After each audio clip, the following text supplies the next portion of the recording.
reka mugejeje ni heza. Itangira rye ryari rito ariko umunsi ku wundi Uwiteka yagiye anyuza kugira neza gukomeye imbere y'amaso ye. Uyu munsi arashima Imana, natwe iyo tumubonye tubona ari amashimwe yigendera. Imana ihimbazwe. Pastor, tuguhaye ikaze. Murakoze cyane, natwe turishimye. Mumerewe mute? Turashima Imana. Mu ijambo rivuga ngo ahigereje kora tubaye tuyishimye. Amen, amen. Bivuga ngo ikomeje akazi. Ikomeje akazi. Imana ishimwe. Tugira umuco wo gutangira ibiganiro byacu tubanje gusenga. Mwadufasha mu isengesho hanyuma tugakomeza n'ikiganiro cyacu. Imana Data twese mu izina ry'Umwami wacu Yesu Kristo w'i Nazareti, kanyaka tugushimiye kugira neza ko n'urukundo rwawe ruhoraho iteka ryose, uko byose ni mu rukundo rwadukunze ubwemera gutanga umwana wawe, akemera kudupfira aho Yohana yanditse, kabaho ko wakunze abari mu isi cyane byatumye itanga umwana we w'ikinege kugira ngo umwizera wese atarimbuka ahabwe ubugingo buhoraho. Muri abo bakwizeye rero nanjye ndimo, kubw'urukundo rwe runkura ku mihanda, runzana mu itorero, izina ryawe rihabwa icyubahiro.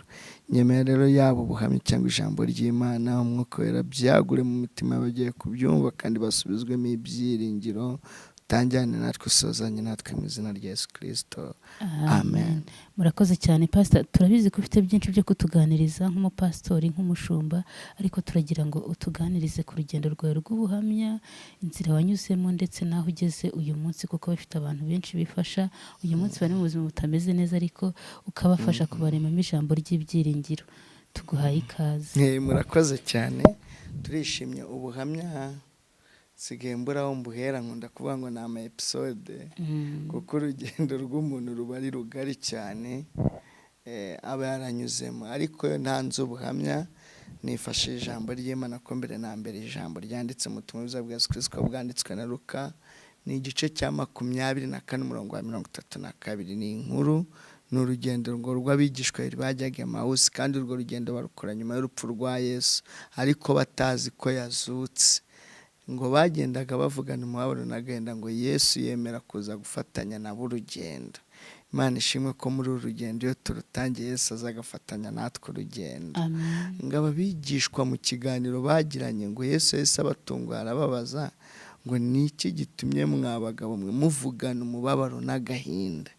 Nabo baramusubiza, bari batarahishurirwa kariwe, ngo niwe mushyitsi n'umwimukira hano i Yerusalemu utazi ibyabaye ku mwami wacu, ngo ntiyahita bibwira ko ari we wapfuye akazuka, ngo ahubwo atangira kubaganiriza uko mu bitabo by'ubuhanuzi byanditse kazabaho, kazicwa, agapfa, ariko ku munsi wa gatatu akazuka. Ariko ntibagira iryo hishurirwa. 29 by'icyo gice, umurongo wa 29, ngo bamaze gusatira karitsiye yitwa Emawusi, ngo bwari maze kugora, baramwinginga ngo ngwino turarane n'ubundi burije. Ngo arabyemera, ngo araza ararana nabo. Bazanye umutsima ngo bafungure, Yesu arabwira ati ntabwo mwasenga mureka bari njyewe usenga. Igihe rero cyo kubiyereka cyari kigeze. Ngo babonye ukuntu ahagurutse, ngo babona si bwo bwa mbere babonye umuntu uhaguruka gutyo. Reka mbwira abadukurikiye, Yesu nahaguruke mu buzima bwabo. Kuko iyo ahagurutse nawe ubwawe kandi n'abandi barabimenya. Ngo icya kabiri aca bugufi, ngaterura umutsima, ngarawushimira. Ngo bumvishe ko nawushimira, bumva si bwo bwa mbere bumvisha umuntu usenga gutyo. Bibuka umuntu babanye wabigishije gusenga, barasenga kimwe.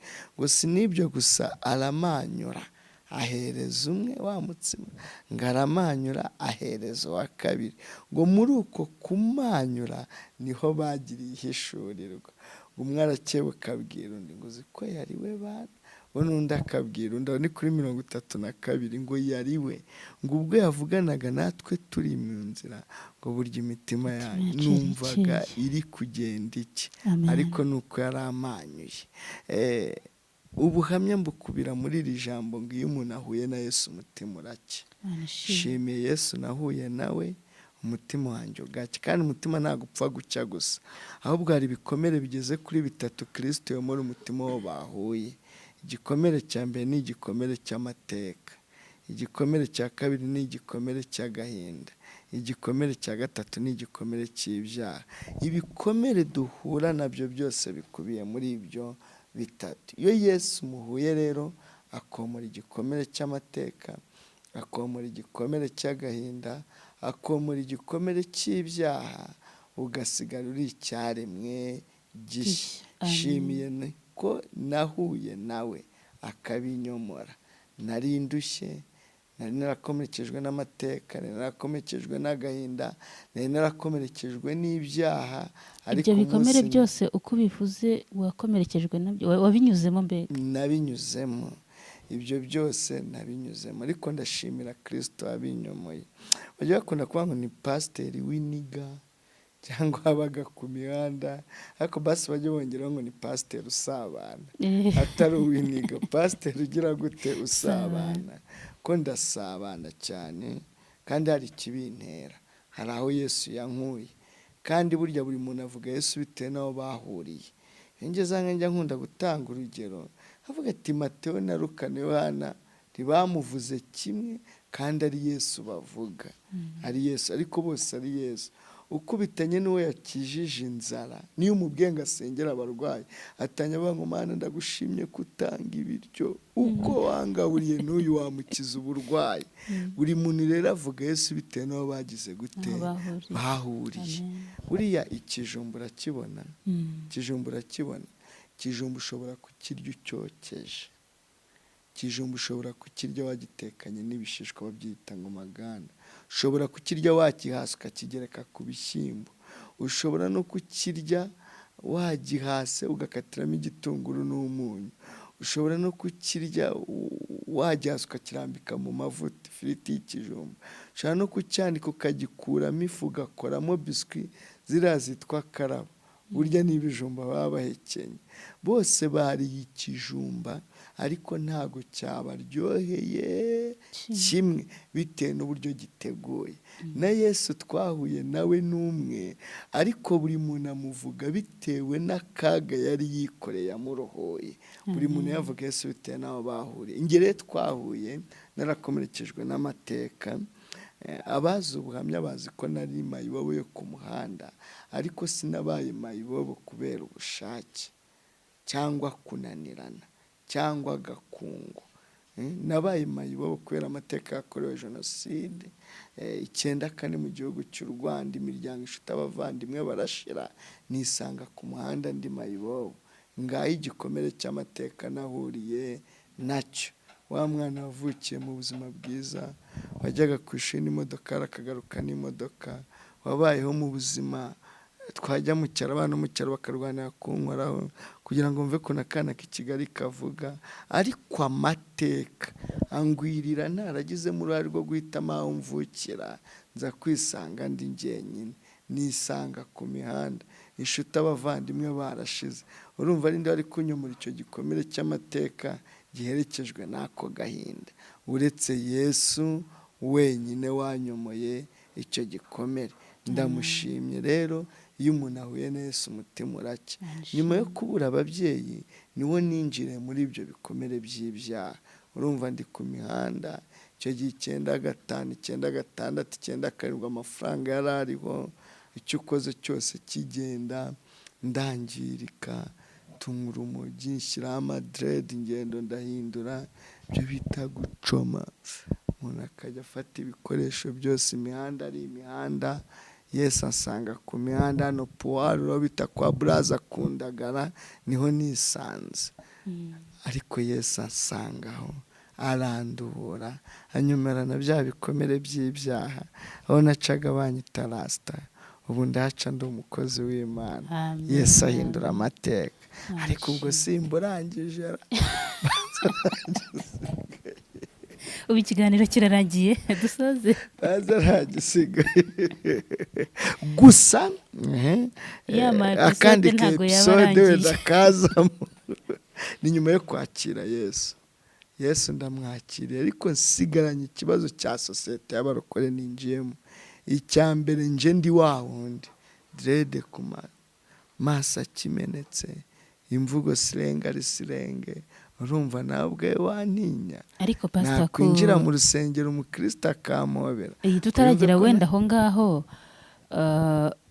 ufata umwanzuro wenda ukavuga uti ngiye gukizwa, byagenze bite ku munsi wa mbere? Yesu wanyisangiye, njye nta wambwirije, nayo nicaye muri salo aho nabaga ku mutipa wari uncumbikiye, twareye mu kabari kabaga Nyabugogo bitaga Calvados, maze kuroringa urumogi ndi kurucoma ashyizeho isigara, Yesu angendera mu buryo bw'iyerekwa nk'uko umuntu yaba areba muri televiziyo, mbona ubuzima bwanjye bwose uko bukurikirana udasinziriye mwiyerekwa, mfite n'isigara, mfite isigara gutya. Yesu ni urukundo, yasanze afite isigara maze kunywa urumogi imbere yanjye hari icyuma, icyuma urakizi? Ntabwo wakimenya. Iki gikata ibirayi, reka da, bakita igikoresho, igikoresho urakizi? ntabwo wakimenya. Uzansange ku mihanda dukora ikiganiro mbikwereka byose. Njya mpagera kuko ishumi zanjye ntabwo nazisiga. Mu b'Imana yamaye gushakisha nabo barimo. Tuzashaka umwanya tugenda yari ku muhanda tuhakorera ikiganiro. Zaze Gogos urahazi? Ni ukuhumva ntabwo mazi. Ni Nyabugogo. Uzaze nkujyaneyo. Gahunda niyo rwose. Ndabikwemereye, uzaze nkujyaneyo, ntuzagira ubwoba se. Oya ndi kumwe n'umushumba. Naringize ngo isitakaza kwizera. Ntabwo nagira ubwoba ndi kumwe n'umushumba. Rero Yesu ansanga ndi kunywa urumogi, shyizeho isigara, mbona ubuzima bwanjye bwose ko ariko bwari mu buryo bw'iyerekwa. Mvuye mu iyerekwa, isigara nari impiye mpita nyikubita, ishize igeze ku ipamba, ngaruka mu mubiri, niho natatse mvuza induru, ndavuga ngo igihe maze nkora Satani kirahagije, uhereye umunsi nje kugukorera. Nzindukira muri Nibature, fatiraho na n'uyu munsi ndacyafatiyeho. Imana ishimwe. Hari umuririmbyi uririmba mu ndirimbo zo gushimisha Imana ivuga ngo mvugutira kandi uncuro mu mpindura igikoresho wishimira. Burya nawe utabwira Imana ngo ikuvugute, nayo ubwayo ni inshingano zayo zo kukuvuguta, kuko ntiyagukoresha itakunyujije mu ruganda rwayo. Aho ni igice kindi cya kabiri cya gatatu cy'ubuhamya cy'ishuri ry'Imana integuramo uyu munsi wo nzaba wondiwe. Nicwa n'inzara, nambara ubusa, mbaho mu buzima bukomeye, ariko nsenga Imana, nkiranuka nshakisha Imana. Hari ubuvumo bwabaga ari ku giti cy'inyoni nabo bita jangwani, nabubaye mu mwaka n'amezi 6, ntagira iyomba, nkajya nsohoka ngiye gushaka icyo ndya.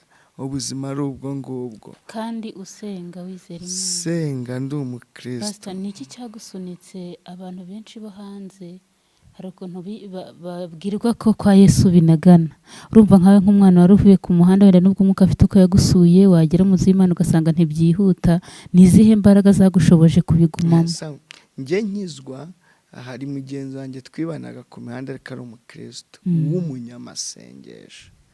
Rero ndamwegera, aramvuna, anyigisha gusenga. Yankunda kuvuga ngo ucuruza ibirayi asa nabyo, ucuruza amakara asa nayo, ucuruza ifu asa nayo. No mu by'Imana bugendanye nabo, byanze bikunze ugihaguruka ugikizwa usa nabo. Iyo ugendanye n'abahanzi ushiduka nawe warabaye umuhanzi. Kuko ari umunyamasengesho rero byatumye njyana amagurupe yo gusenga, nyizwa numva ko ubuzima ari ugusenga. Imana impera amasezerano, Imana ivugana nanjye, bumuvugabutumwa w'umuhamagaro, igihe kirarenga, umuyobozi w'icyumba cy'amasengesho, igihe kiratambuka, nanjye nkora ubukwe, igihe kiratambuka, mba mwarimu, igihe kiratambuka, itorero ribitekerezaho ribona ko ryarera uwo muhamagaro, ubundi pasiteri. Ubwo si burangira. Ako pastor, bitewe n'igihe gito ufite kugenda usimbuka ama episode uri gukoraho kamwe gusa. Nkubwire ko episode y'inzara. Koraho ngaho.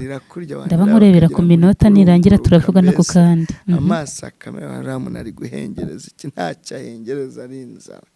Inzara iraryana. Inzara irakwica. Ariko burya Imana ikunyuza mu bintu zizagukoresha. Nishwe n'inzara ariko aho impereye ibiryo, nanjye nsangira n'abandi. Imana ishimwe. Mu rugo mbana n'abasore 10 bavuye ku muhanda. Ubwo urumva abasore 10 barya gute? Nabo baba barahindutse se nibura cyangwa bari mu mashuri. Nabo Imana ifite ukuntu iba yarabasanze hanyuma bakaza kwa Pastor Theogene. bakuririmbira naho nzaza. ahubwo nimaze kuba ibiganiro bibiri Tubonye ibindi biganiro bibiri. zadusure mu rugo tukuririmbire tukubwirize tukubwire ukuntu twasinifinga gusinifinga urabizi Oya ni gute? ntago mbikubwiye ikiganiro cyo mu rugo tutakirangiriza hano. None se pastor, aba bana nagiye nkubona mu biganiro byinshi uvuga uburyo ufasha bariya abana bo ku mihanda, mu by'ukuri bari abana ko bavuga ko bigoye kubajira, ubakure barakijijwe umwuka yabasuye nk'uko yagusanze hariya. Oya ahubwo ujya kubigishiriza mu rugo ni urukundo rugeretse urundi rukundo, mbese ni nko kwibaga ukitera icyuma kugira ngo umuntu umwakizwe, ko ni urukundo rurenze urwa kibyeyi. Niba umuntu umuguriye imyenda aba mu rugo yarangiza akayifata akagenda akayigurisha, akanywa inzoga akanywa urumogi, byashira akongera akamuha ngo dadi tuvugane sentiment ati ngwino home, kagaruka mu rugo yamwawe zamenetse bati muteke igikoma mu mwondore, ejo kabiri gatatu nyuma y'amezi 5-6 yitekerezaho hako umuryango wanjugunye uyu mupasite tutagira icyo dupfana tutavuka mu karere kamwe, uru rukundo ariko iyo rero ateye intambwe yo kwitekerezaho no gukira aba yakira. Ni handi Pawulo yavuze ngo dushobozwa byose na Kristo duhikiye imbaraga. Ntago ari kubwimwe ibyo uvuga ni ukuri biragoye, ariko bitewe n'icyo nshaka kugeraho nkurikirana wa mwana paka ahindutse. Uyu munsi dufite abana benshi ku mihanda batagira umubare, ko birashoboka ko ingaruka zo kuba dufite abana benshi uyu munsi ku mihanda baba barabuze urukundo rwa sosiyete nyarwanda n'itorero. Ubundi hari ibintu bigeze kuri 4 bizana abana ku muhanda. Cya mbere ni amakimbirane yo mu muryango. Wa mwana umuryango avutsemo avutse akeneye isoko y'urukundo mu muryango, ariko kubera ya amakimbirane n'ijambo rigari harimo byinshi. Hari umwana uvuka atateganyijwe, kavuka muri rya jambo rivuga ngo mpanumve, aho ngaho umwana akahita avuka. Hari nyina ntamukunze, hari na wa musore ntamukunze, umwana azavuka avoma ibiroha mu muryango yakavomyemo iki urukundo. Uyu mwana rero azahunga wa muryango, kwa nyirarume ntibamwemeye no kwa se ntibagize gute ntibamwemeye, azajya gushakira urukundo ku mihanda atoroka. Nagera ku mihanda azasanga sosiyete mbi, ya sosiyete mbi ase nayo abavomye bya biroha ahunze ibindi biroha. Icya kabiri gituma ni agakungu umwana akavuka ekekora dimanche agakura muri Sunday school akaba umuririmbyi akiga inyigisho zo ku cyumweru akaba muri korali y'urubyiruko, ariko yajya kwiga Nyagatare akahurira n'abavuye Rubavu akahurira n'abavuye Gato nakahurira n'abavuye Nyamirambo. Wa mwana agafatirayo ya mico, inshuti mbi, ikigare kibi, umwana akagaruka yarahindutse. Icya gatatu ni umurengwe. Hari umwana uvukaga kuri hari umwana urinda yiga primaire, gardienne, secondaire, université adasengeye Minerval. Ati ko ni wari y'umukati. Igitangaza so ko yari y'umukati, igitangaza ntiyumva ko umuntu atarya umukati. Uriya mwana rero akenshi ntacyo abuze, kuko ntacyo abuze umurengwe. Ntawamuyobeje, si ikikungu si iki, ahubwo arashaka gukora ibyo abandi bakora. Icya gatatu ni imiryango itacyegera abana. Si ni bize, abantu babaye bize bamugana bamuhanze. Umwe ari Nyabugogo, undi ari Mateus, undi yagiye kurangura kwa Mutangana, undi ari kwirukanka ku mari iri i Bugesera. Avuye yageze i Kigali saa 2 agiye kwiga. Wa mwana abaye umukozi mu rugo, kandi wa mukozi hari amateka yamukuye iwabo. Wa mwana arafata ya mico na ya mateka wa mwakozi birirwana. Uyu munsi nibura abantu bakeneye kugira umutima wa gishumba. Tubonye nk'abantu 300 mu Rwanda nibura afite umutima nk'uwawe, ndibaza ko mayibobo zo ku mihanda zagabanyuka. Eka tuvuge ngo ahubwo reka tuvuge ngo ariko Kristo pastor adushoboze. akandi kantu nshaka kukubaza, mu by'ukuri wawe ugira abana benshi barabivuga bakwiye ku mihanda, ni umutima wa gishombo wa gipastori cyangwa ziriya mbaraga hari ahandi ziva? Ntabwo ari wowe umbaje icyo kibazo gusa, ntabwo ari uko ndi Kristo gusa, uko ari abandi bakristo batabikora cyangwa abandi bashumba batabikora, nibyo nonse mu mashereka ya data na mama. Ubu buzima mbayemo no mu rugo niko twari tumeze. Mu rugo hasangaga abantu benshi ni amateka azwi benshi. Iyo papa yavaga isafari mu rugo batondaga umurongo, ari umushoferi utwara amakamyo ajya muri Kenya baje gufata ibintu yazanye zaho. Iyo sura njya nyibona, amavuta, amasabu n'imiceri, ugasanga arimo aragabanya abashoferi bagenzi be b'abashomeri, bakohereza abana bakaza gufata mu rugo. Twaba twicaye mu rugo nta sahani y'umukozi yahabaga, twese twicaraga hamwe na papa na mama, twese twicaye n'abana n'abakozi kuri salamanje, bamwe hariya tukarira aho ngaho, abandi akaho umwanya w'ibibazo, buri muntu avuga icye, ibyo akemuye akabikemura. Nanjye rero ubuzima bwanjye nubwo, ariko nshimira Imana yampaye umudamu ufite umutima nk'uwanjye. Mu rugo nta sahani ya pasiteri haba, twese turibwo niba ari kawunga ni twese n'abana ubwo barya kawunga, kandi twebwe tuva ku meza tuyogeje amasahani. Uravugisha ukuri? N'amasafuriya twe turarya. Inyama ni ibiro 5 ni twe turahanagura, kandi agafuka k'umuceri tugira ngo gashira kwa kundi kagenda gahenga moya. Ni icyumweru kimwe, icyumweru iminsi 5, ugira ngo gateretse hejuru y'umwobo, batowe mukamanuka niko kamanuka, kugira ngo bagatowe munsi, none ku munsi ari ibiro 5. Kandi wa mugani bariya abana bava ku mihanda ngo bafite n'ukuntu bari ibintu bibatera apeti. Nta kindi mupfana aracaho, nibura kugira ngo mwiyegereze ni ibiryo, hera ku biryo paka wabihage. Kandi yabihagahita ejo ndi baretse kumwe ngo Viet tugurira icyuma, si cyama rero bihati birayi byabaye bike, turashaka ibyo guterura amani. Ayiwe dukore tiza. Aya mafaranga bashatse sima n'ibidobo batsindagiramo ubwo ku mugoroba baterura. Na tarasije ngeze ku mugoroba ngo Vie ngo ngwino uterure hose. Kandi ubwo sinabwira ati hoya, bisaba ko nkoraho bikananira, bagaseka nyine bakishima hinjira. Bisaba konsa nabo kugira ngo mbegere mbahe rwa rukundo. Shaka kunsanga Nyabugogo nta koti nta karuvati niyambariye umupira uzambona.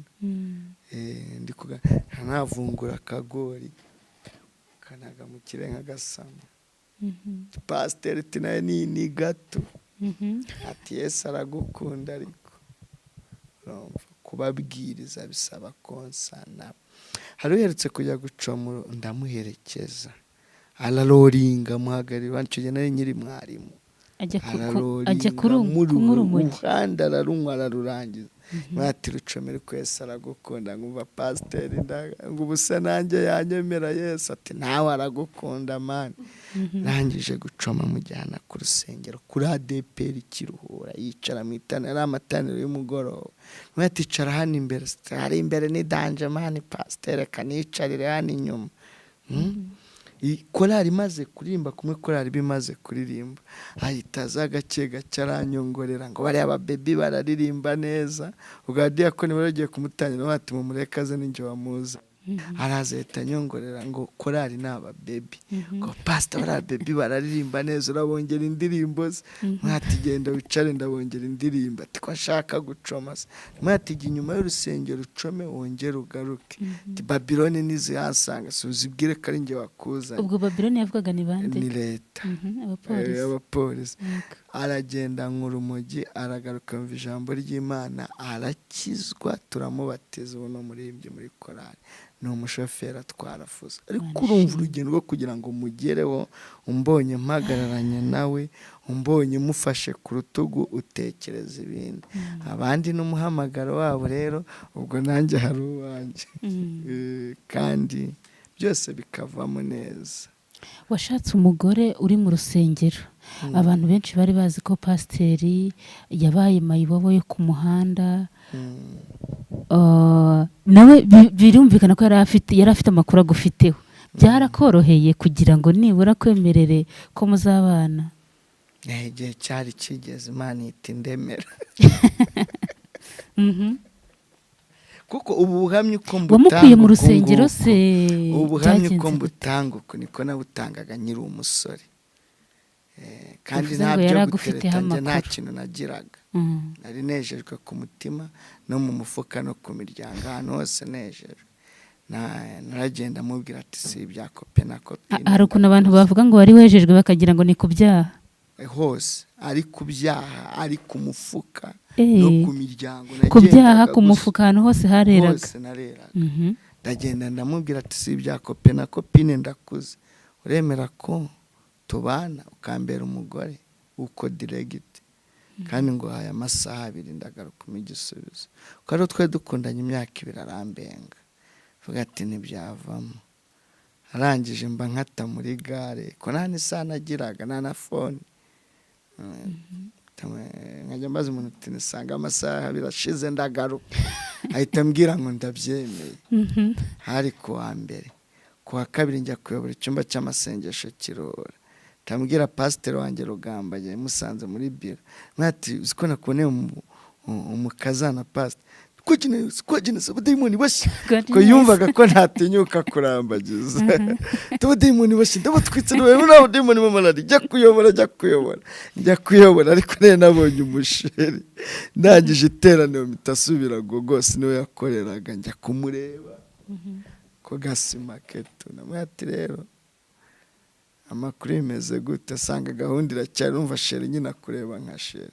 Uwo munsi ubwo hari kuwa mbere, kuwa kabiri njya kuyobora icyumba, mbibwira na pasiteri wanjye ariko ntiyabyizera. Umucaho Nyabugogo aho yakoreraga ahita njyana iwabo. Ubundi byari ku minota, angejeje iwabo rero niho nahuriye n'ikibazo. Nasanze mama we ari umuririmbyi muri korali yo ku Muhima, kandi nari maze icyumweru cyose nigisha ku Muhima. Yicara ku ntebe nkajya mukata imbere bati nari ndaramani ntazi kari buzaba mabukwe. Ambonye rero ndavuga ati karabaye na hano barambuye, ndakingubita amaso, ahita avuga ati yo mbese ni umukozi w'Imana, hahirwa uje mu izina ry'Uwiteka. Ubwo aho nawe biciyemo rero, ambonye babyemeye. Kuwa kane tuhita tujya gutangiza umushinga w'ubukwe. Umubyeyi yese kugirira impuhwe. Cyumweru kimwe tuhita tujya gutangiza umushinga w'ubukwe, kandi mava n'itariki nyifashe. Ubundi mubajije izina, nambaye impeta, mwambitse impeta, byatwaye amezi 2 n'iminsi 24. Kujya gushyira mu kwa 9 hari akazi nagiraga, ngo ngiye kubika imishahara. Nari narakoreye Imana, byari guhanga amaso kuri Nyagasani. Sohore invitation, nanditseho ko dota ari kuwa 5, mariage kuwa 6. Uwo nyihaye ubukwe bw'iminsi 2 uri kutuvuna, ahita ambwira ati si wendi kuvuna, ndi kuvuna Yesu wambabaje. Mana yangu, byageze kuwa 4, bya bindi abantu byose basengera, nta na kimwe sengera. Ziko abantu bamaye bifuza ko amafaranga baho buryo igihe kigeze amafaranga araza. Abantu barantwerereye, ndagura n'ibimamiyo n'amasafuriya, ntazi ko mudama bizana, n'imyeyo ndayigura, ibintu byose ndagura bese. Dote iba kuwa 5, mariage nayo nanditseho saa 6 kuwa 6. Ibintu byose zibakodesha, njye nta na kimwe nakodesheje. Umuntu yaraza akamwita umukozi muhambare nkaza dekora batazananga umugisha, ndakubabariye uzadekora izabandi. Njye narababaye mushiki wanjye, hago na burangiza ubu buhamya, na amateka narakubiswe. Data nyomora ibikomere. Iyo uhuye na Yesu ko twatangiye, akomora ibikomere, akomora n'iby'ibirarane. Reka mbwira abadukurikiye, Kristo abomora ibikomere by'ibirarane. Igikomere kiragukomeretsa ugasa nacyo, wanicara mu buku kwicara wihengetse ukaba ati n'ubundi nibaza barampagurutse, kubera igikomere. Kristo atwomora ibikomere by'ibirarane by'amateka. Amen. Kajya babwira umudamu wanjye, turiya musaza azakumara ikintu ari inshaje. iminsi yarashajishije ndashaje ndananuka nduma iyi karuvati urabona haniri yabagira ahangaha byabaga washyiramo ukuboko kose ko kajya turiya musaza azakumara cyakata batari Imana yamuvuzeho none ubu nayo yitwa mapasiteri.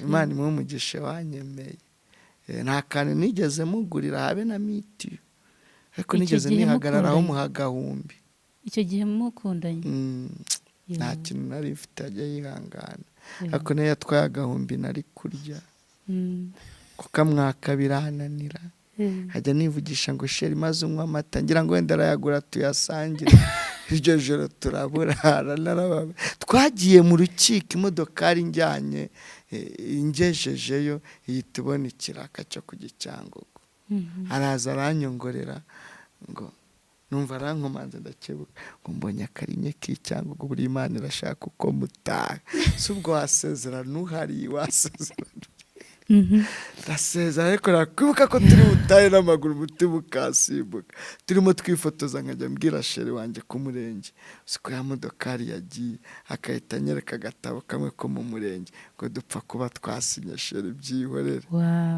Baradufotora tugiye gutarasa hari umuntu wari wazanye hirigisi gutarasuza ibyo ari byose kugenda n'amaguru kugenda udafite ujya tuba byita gutarasa hari umuntu wari wazanye hirigisi ahita bati mukozi umuntu wese kugenda n'amaguru mwati imodoka yaratuzanye yabonye ikiraka te nazanye imodoka tazana hirigisi nicaramo imbere na sheri wanjye abamperekeje bipakiramo inyuma kuko uyiri inzahare n'abaguherekeza mu rukiko nazo n'izindi nzahare z'ubuvumo nyine n'izo nshuti uba ufite hari haje n'abana bo ku mihanda abana bo ku muhanda nabazanye sengerwa narabararitse baraza mbashakira imodoka twageze na Nyabugogo tuvuye mu rukiko esansi ishiramo none iyo modoka yari agashya yabaga icanye urumva mu bukwe nyine wareba ukabona bicaye imbere n'abageni wareba inyuma ukagira ngo bavuye gushyingura byari meranje ariko nshimiye Imana ko yo muri bikomere by'ibirarane Imana ishimwe ntabwo byari byoroshye ariko Imana ishimwe ko yahabaye. Hanyuma se uyu munsi bimeze bite kwa Pasiteri Theogene? Bimeze neza turashima Imana aho igereje ikora tubaye tuyishimiye wari warakomerekejwe n'amateka Imana yamwomoye ibikomere imwuzuza amahoro yo mu mutima aganiriza abandi babwira ko kwa Yesu bishoboka ngize abana 4 urumva umuryango ntukizimye umukuru afite imyaka 10 umukurikiye afite imyaka 7 ucutse afite imyaka 4 uri kwibera agize amezi 6 abakobwa 2 n'abahungu 2 mu murimo w'Imana dukorera muri paruwasi ya Muhima ku itorero rya Kamuhoza nkaba ntuye aho bitakaje vuba ubu ndatuye uratuye ntabwo ugikodesha n'andi mateka ariko ngo amateka y'ubukode nayo ntabwo yarakoroheye nigeze numva bivugaho gatoya Nyirinzu shimira Imana ko yamunkijije umuntu yitwa Nyirinzu Imana ishimwe umuha amafaranga mu gitondo ntavuge ngo urakoze ahubwo agashaka ikiganiro yaherekereje kugira ngo atongere ahaye umutekano n'ayampure yamenetse n'ay'isuku byose akabikurundaho nsengera abantu badafite amazi Imana ibaha amazi kandi bimvuye ku mutima ndabasengeye. Hari inzu nigeze mbamo ya danje imiryango 5 irebana yaba ari hamwe nigeze numva uvuga wigeze ubwiriza umunyamahanga akagukunda akaguhamagara ageze ku kibuga mukamanukana agiye kugusura byari bikomeye. Izo nzu nta bikoni zigira buri muntu ateka imbere y'umuryango we iyo utatetse rero turabimenya niyo wariye neza mukabimenya hari ibiryo utateka utarishira inzu ibihe ubwo maze wazikaranga utarishira inzu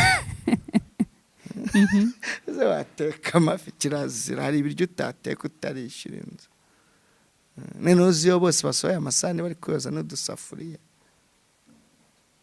kandi isafuriya itekwamo bya bishyimbo bya mitiyu kubera guhora bacucuma indi bigeraho ikifu kuri kamera nk'icyungu ku buryo utayitereka isafuriya ngo bikure. Isafuriya itekwamo ibishyimbo bya mitiyu n'isafuriya itekwamo inyama biratandukanye.